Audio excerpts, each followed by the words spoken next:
All right, Joe Biden's won this election, which is not really that surprising to me. I kind of expected that he would. When I say won the election, I should define what that means. That means that he's won this portion of the election, the democratic process, including the part with the mail-in shit, which is new. I was hoping Trump was going to win that. He was winning it for a while, and in the potential electoral and the popular vote, but now he's not. That doesn't mean Joe Biden's going to be president, because there's still going to be court challenges, and we'll see which team has more efficient lawyers in hostile territory. Because Trump will challenge, and he should challenge, Michigan and Wisconsin. I don't know about Arizona yet. Me end up having to challenge Pennsylvania, Carolina, Georgia, and then when he is successful in one of those, which he will be in at least one, then Biden's team's going to have to challenge them. They may challenge Florida, etc. So we'll see how that goes. But I want to talk about what elections should look like in the future, because I have a good idea. I'm just first going to lay down a quick prediction, which pisses me off, because every time I lay down these predictions, they come true. Excuse my language. Every time I lay down these predictions, they come true. And I wish that it wasn't that way, but it is. And it's this. So there were a ton of these pop-up COVID testing sites. They're gone. I haven't seen one now for a few days at least. But they were all over the place the last few weeks, maybe the last month.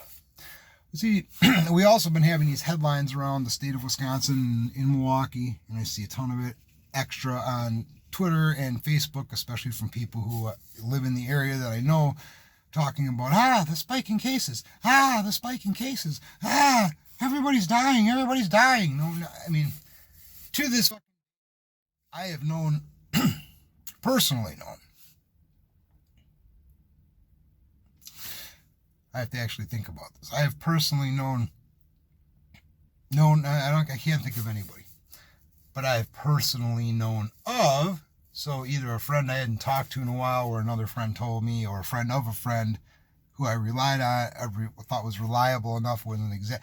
I've personally known of maybe 4 people who have actually even caught coronavirus. I have known this many who have died. That's 0, in case you couldn't figure that out. None. Now, I've heard about famous people and celebrities. I've seen all these things on Twitter, Facebook, and YouTube where people make videos going, I'm in the hospital and I'm going to fucking die. I even saw that one about that chick in Arizona who she said her dad was a big Trump supporter. And, was that some... okay. Anyways, I saw that. I've seen all these other kinds of things, right? So, I've seen that shit, but I don't know. Anyways, spike in cases. Well, we haven't seen a headline. Hasn't been in our local paper, hasn't been on the news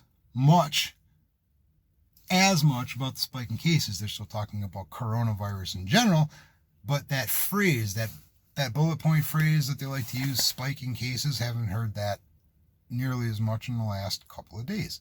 How come?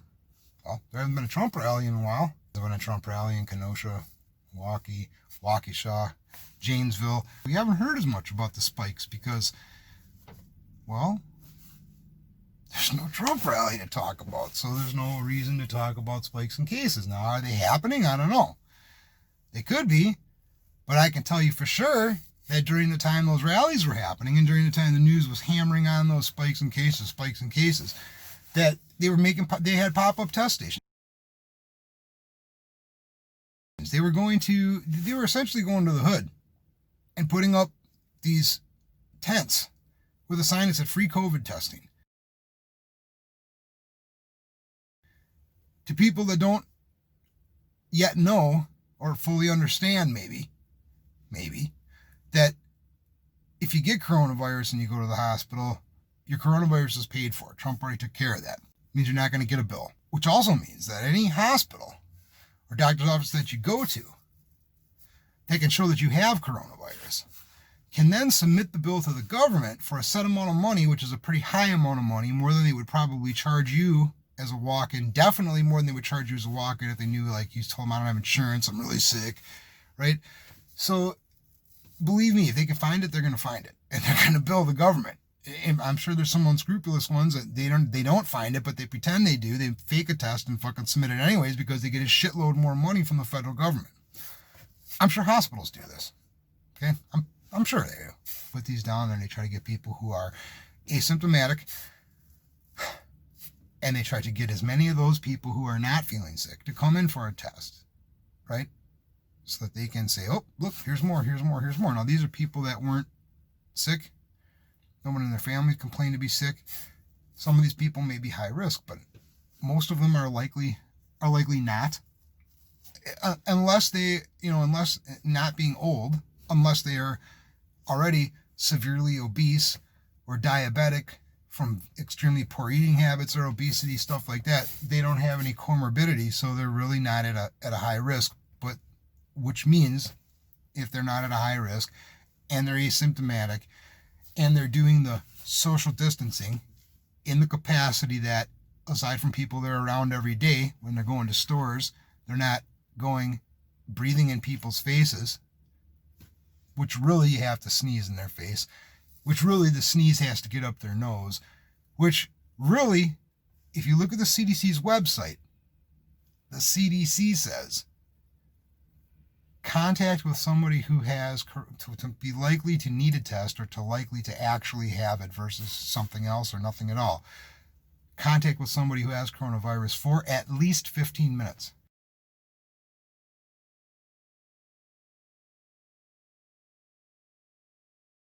Center for Disease Control website says 15 minutes, not walking past somebody. So worst case scenario, somebody else has it and they walk past you in public, you'd have to not social distance and they'd have to fucking sneeze and it'd have to literally go up your fucking nose. So anyways, they put these test sites up, now they're gone. So and our governor locked us down, and initially locked us down. I'm talking about right now, he just reduced capacity for restaurants and bars and other businesses down to 25%. Some places have a sign on the door about how many people can come in at a time. It's smaller places, it's a laughably low amount. A lot of places, not everywhere. So I don't know if this is actually a law or some places are just pandering. Some places they have little aisle directionals. Obnoxious.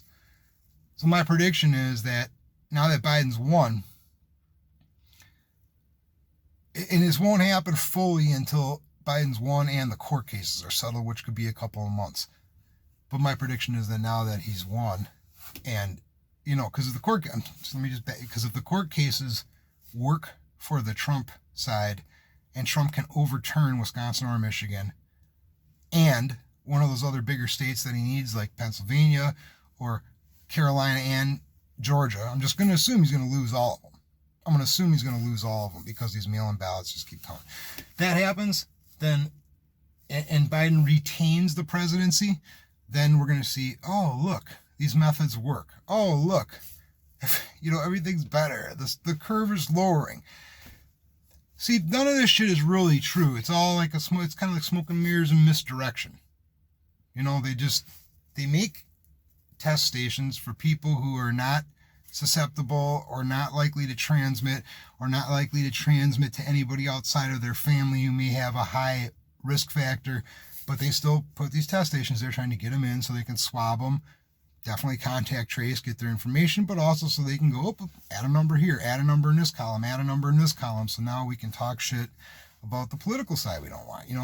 That's how that works, I guess, when you live in a blue state, which this state's a flip-flop state. Our governors, I actually had to look the history up.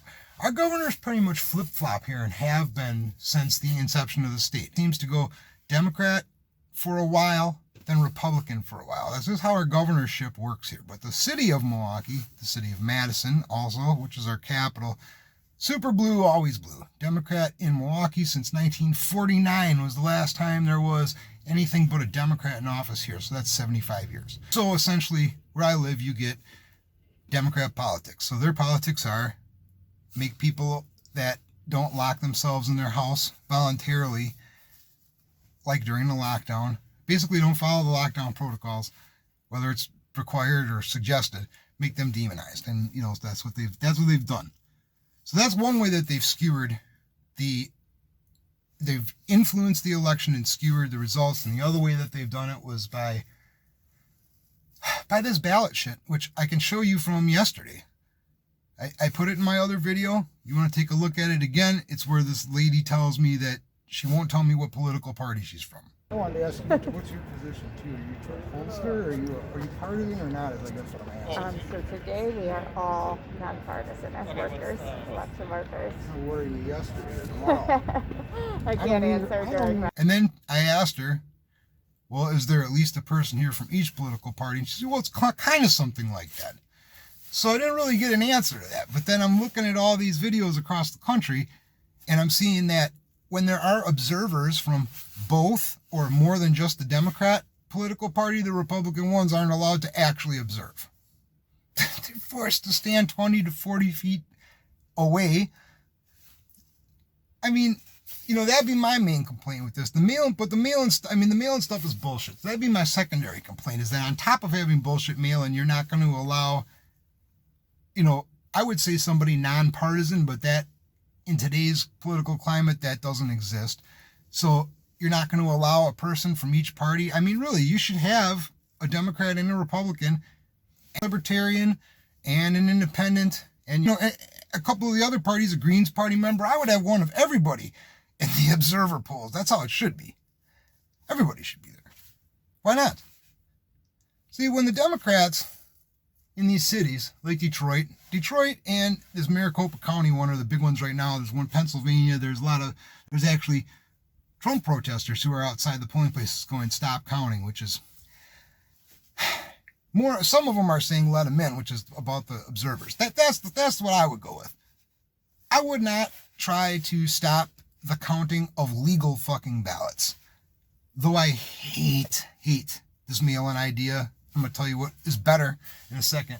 I wouldn't try to stop that, because that's just, you know, it's like I was saying, if Trump wins, I sure hope he wins the popular vote too, because I don't want to hear 4 years of this bullshit about the Electoral College. Same thing here. I wouldn't want to hear Trump wins because he stops the count. So here's what a ballot here looks like.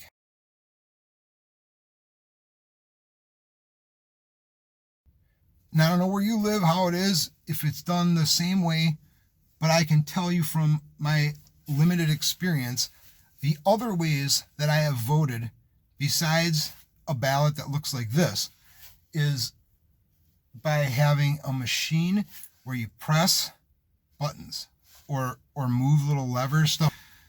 Both interesting. I kind of like that one better because it's more fun, but that one could also be considered confusing to some, right? It's super confusing. But I get it. And everybody talks about, well, what are we going to do? What are we going to do? And, you know, in these states like Washington and Oregon, in case you didn't know, they required the entire electoral process to be done by mail-in ballot. Now, what's the chance that either one of those states would have went red? I don't know. But forcing you to do a mail-in ballot, man, that's scandalous. And they've had issues with it too. But an issue there doesn't matter when the candidate that wins by 62 or 70%, because they figure an issue isn't going to take 5%. Usually it's 1% or 2%. It's not going to get up to 5. It certainly isn't going to be 25. It's not going to be a percentage that matters, but they've had issues. That may not be as big of a deal in the state of, say, Washington, but that is a huge fucking deal in the state of, say, Wisconsin, state of, say, Michigan, state of, say, Georgia, etc. So either way, I don't think mail-in ballots make any sense. You know, here's a good way to look at it. Where can you go right now and write a check? I mean, if you're old or if you're old-fashioned and you prefer to pay your electric bill with a check, you might write checks for shit like that every month. You know, the electric bill, your phone bill, something like that, or get a money order. But most people pay that stuff digitally. So aside from paying a utility through the mail, where do you write a check at? Who takes a check? You go in somewhere to pick up, you know, maybe your dry cleaners will, even though I don't know why they would. Maybe if they've known you for like 10 years, they will. Nobody takes checks. Why? We've seen why, man. Checks are easy to fucking defraud. There are so many different ways to defraud them, right? So same thing with these mail-in ballots, man. There's always going to be a way to defraud them. There's always going to be a way, and it's going to be so much easier to commit fraud on that level than it is with the walk-in process. I keep hearing stuff about people arguing about transparency. right? So my prediction for the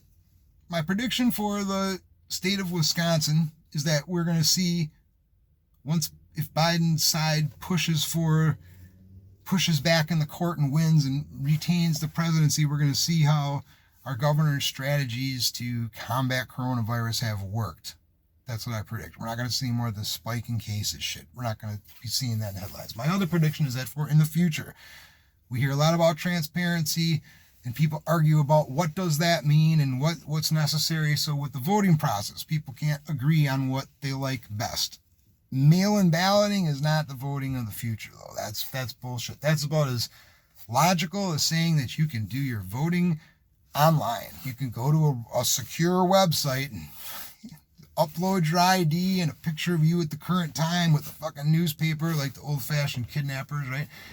And then you cast your vote and you get like 30 seconds per selection and blah, blah, blah. Whatever it would be, an online system, like, they would always be hackable. It's the same thing with the mail. It's fucking dumb. And when you go into these voting places, as I saw yesterday, there's a partisan control depending on where you are. And more pertinently, I'm not a software engineer. I don't write code. I probably understand more about code than the average person, but I'm nowhere near able to write or interpret code, and I'm nowhere near able to write hacks to get into systems, but there are people that can. And since I and the average person cannot understand that on a practical, at the moment level, there's no way that I or any other normal citizen can go into a place like that, vote for whoever it is that we want to vote for, put that slip into the machine or whatever the equivalent is in your area, and be certain that that machine isn't cheating. We don't know. I mean, I remember the machines used to be Diebold a while ago. That was when Bush was in office. I had a big issue with that because Diebold was under the parent company of, was it Halliburton? Or it was under a company that Cheney or Bush had influence in. And I said, that's kind of foul, man. They threw the contract for these voting machines to their buddies, and their voting machines may have been impeccable and fucking flawless and work good, but there ain't no way to know that. It definitely don't feel good when you know that you're doing something like that and it's, affiliated with somebody. So I haven't seen Diebold machines the last couple of times that I've been there. So either my county has gotten rid of them or people have gone to a different company. But the point is, it doesn't matter who makes those machines. It doesn't even matter who analyzes the software, even if they went and did random checks to see, is this machine recording and reporting the shit properly?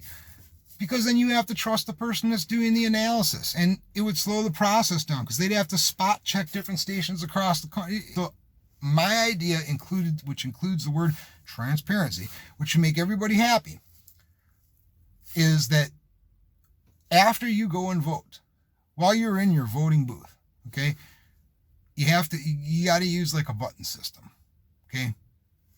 I don't see how it would be complicated to use a button system if it looks just like that ballot I showed you, right? Everything is separated, so you have one choice here, and then further down on this machine you got another choice. You have them in separate categories, right? The quantity of buttons.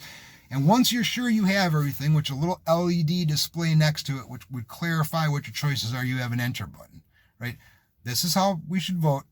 And here's the fucking reveal.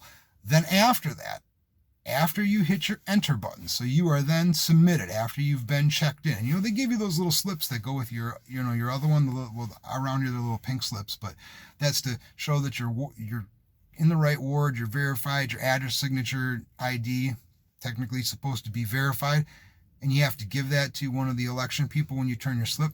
You could just enter that into the machine, right? And you walk to the machine directly from the table where you get it, so it's like you can get the slip and then you can go to the bathroom and come back. Point just being, that's your verification. And then after you have pressed your buttons and you hit enter, for a brief moment, I don't mean like a half a second, for 3 to 5 seconds, after you hit that button, you get to see on the LED display what the current vote total is for everything. This would include your local elections, but this would include national election and referendums, but this would include national elections. Now, I know the criticism of that is going to be, well, The whole reason they didn't want to start counting the mail-in ballots early is because they didn't want one side or the other to feel like they were winning, or they didn't want one side or the other to feel like they shouldn't go vote because they were losing. Well, too bad. Too bad. That's a dumb way to think. Because just because somebody on the East Coast who starts first, who gets there early in the morning, a person who votes on the East Coast at 6 a.m. where polls open at 6 a.m. and a person who votes on the West Coast where polls close at 9 p.m., that is a 12, 13, 14, 15 plus 3 hour time, 18-hour swing. So just because the first votes that come in the first 2 hours of that 18-hour window, and this is even counting Alaska and Hawaii, just because the first couple votes that come in the first hours, that doesn't mean anything. And it can go any direction. But what that does do is that gives every single American voter, and yes, you're going to have to go in person except in circumstances where you request an absentee ballot and that should be certified mail and signature required. I mean, come on. Every single person that votes will be able to see what the current tally is. So take a picture of it if you want. Remember it or take a picture of it. And that way, if it really looks like there might be some kind of shenanigans, because people love to compile and archive data now. That's what everybody does. They like to put videos and they like to put shit up on Twitter. They like to share everything, compare stuff. And they're going to do that anyways to any capacity that they can. But if people start to put that stuff up on social media because they think something's wrong, then it can be proven one way or the other. And it doesn't matter what picture. Now I'm going to tell you this too, before you say, well, then people could put up, for example, with this election, people could put up something with Trump leading by a significant, and other people are going to vote for Biden, or the other way around. Might not go. We're just going to have to get over that mentality that everybody is so fucking weak-willed that if their candidate is down by one vote, it just means they're not going to participate. Anybody with a brain should be able to have it explained to them. It doesn't really matter what the vote count is at noon in this time zone. Nothing matters until the end, until all the votes are in. That's really it. That's the way it should be. I don't know how I would ever present that idea to anybody because I'm a nobody, but hopefully somebody will come up with that because it's what makes the most sense. That's it.